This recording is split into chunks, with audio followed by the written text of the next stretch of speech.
Celelbrimbor lost his assistant's name in The Lord of the Rings, The Rings of Power Season 2, and prior episodes discreetly hinted why this is such a major matter. It makes sense that the Lord of a region has been deteriorating ever since Sauron started to regularly visit his forge. Celebrimbor was proud to create the 7 dwarven rings, but he is now apprehensive to create the 9 for men.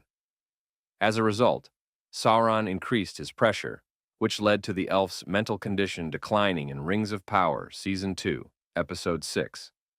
Celebrimbor has been receiving help from Erigion's finest elf smiths in Rings of Power Season 2, and he has been getting along well with the party up until Episode 6.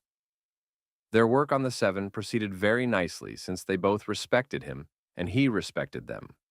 But tension rises in the forge as Sauron presses Celelbrimbor to join the 9. In Rings of Power Season 2, Mirdania has been particularly skeptical, but when Celebrimbor drew a blank on her name, things were heated. Given how stressed out Celelbrimbor has been, it is only reasonable that he may suddenly forget the name of a co-worker. He asked her for a reminder, though, and Mirdania and the other helpers were completely taken aback.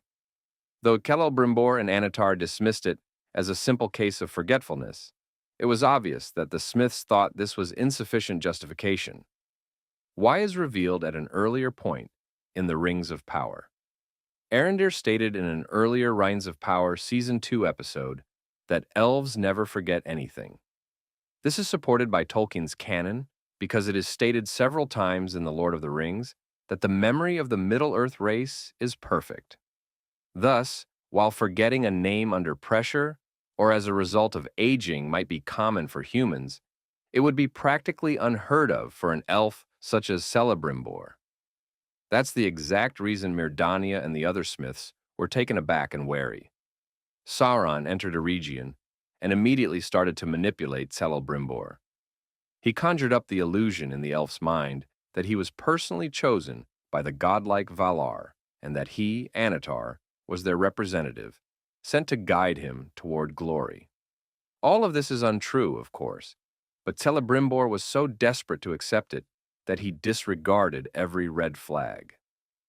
The Lord of Eregion tried to back down when additional warning signs surfaced, but Sauron persisted by using more deceit and deception.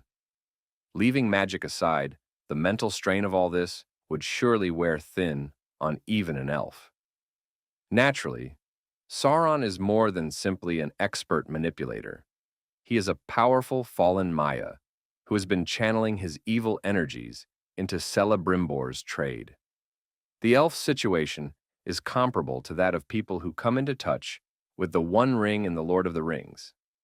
Given that the ring is essentially a concentrated version of Sauron's own evil, it stands to reason that Celebrimbor's prolonged interaction with the Dark Lord would have comparable effects. Forgetting a name is just the beginning of the horror that has tormented his psyche in the Rings of Power.